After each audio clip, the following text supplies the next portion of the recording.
My name is Brian Conley. I'm the historian archivist for Fairfax County Public Library.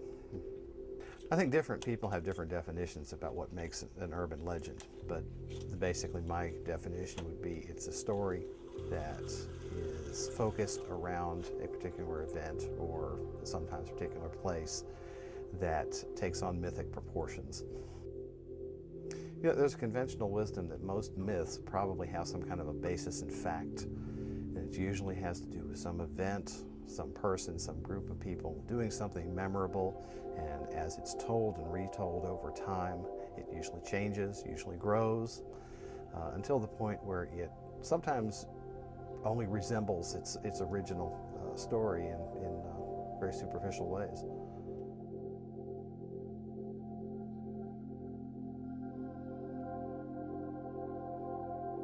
Well, legends and myths are usually kept alive by the retelling of them.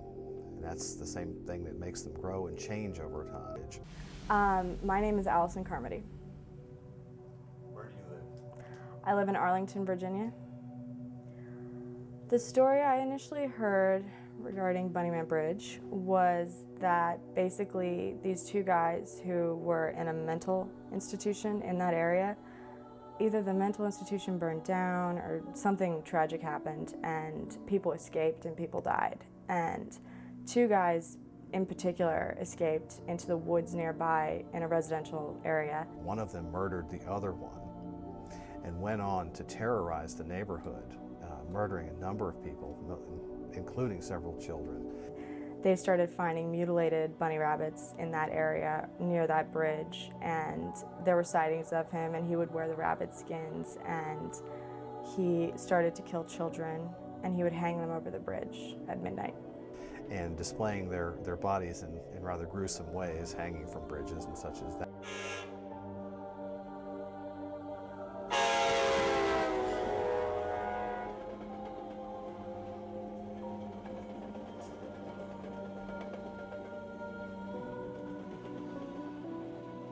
Steve Rossi's my name. I've heard about the Bunnyman from my mother when I was a toddler. She told me about the Bunnyman. I grew up 2 miles outside the Beltway. I was born in '61, and in the early '60s my mother told me that there was a man who would dress in a bunny suit with an axe who lived in the woods off Guinea Road. I found the story exciting. I don't believe the Bunnyman Bridge story at all. The first time I ever looked it up, one of the first things that was listed under on the Google site, like the website name was like urban myth, urban legend, and it's that way the whole way down. So unless someone brings factual evidence to the table, I feel like if it were a true myth, if it were a true serial killer, there would be records, it would be on the news more, like you'd hear about, there would have been some huge thing that would have gone on a hunt or search or something. You know, people don't normally allow like stories like that to go around their neighborhood or their residential area where they raise their kids and not have police investigate it. That's a Freedom of Information Act request to get hold of the police report, which they did kindly provide to us, even though they didn't have to. And the actual copy of the police report itself.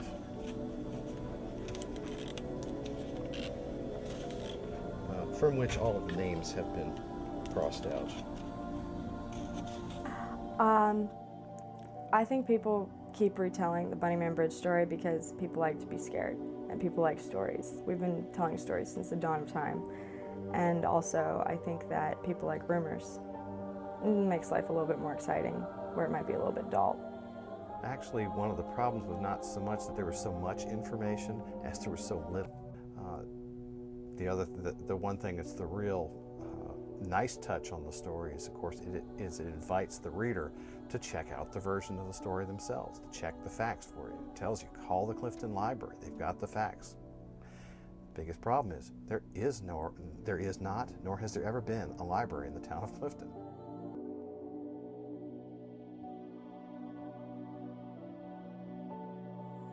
I have heard about the Bunnyman Bridge, yes. What stories do you know about the Bunnyman Bridge? What's your knowledge? The story that I heard was that it was back in the 70s, a man dressed up in a bunny costume and killed his entire family and hung them from the bridge, and there used to be, I think they're still there, holes at the end of the tunnel where he like stuck the pegs that he hung, and his like family was hanging down the bridge. And it's supposed to be on Halloween, every Halloween at like midnight. If you go back, you can see him. But it's usually just like a kid dressed up in a bunny costume. The only other thing about the Bunnyman Bridge story that I left out maybe is that they say that they never caught the man. And so there was stories going on years later about like you could still see him back in the woods and things like that, so.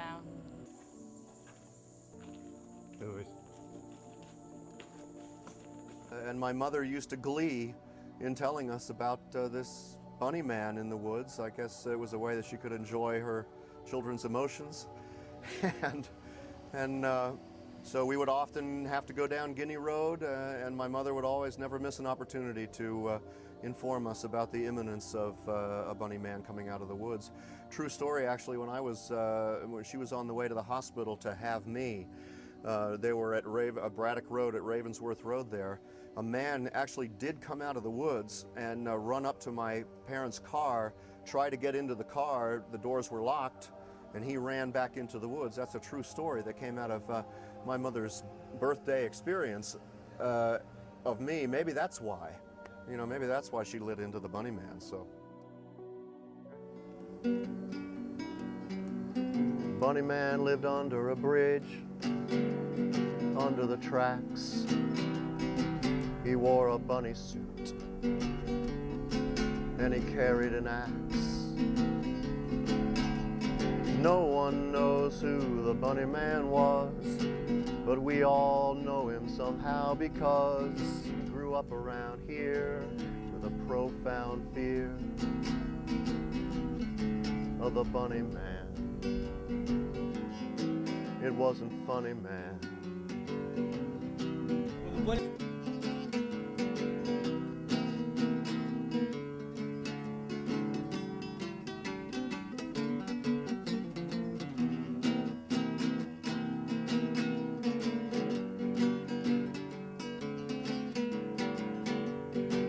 He lived under a bridge, under the tracks. He wore a bunny suit, carried an axe.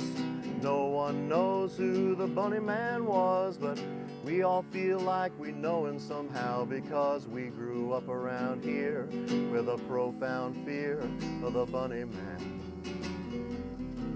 It ain't funny, man. He's the bunny man. He's the bunny.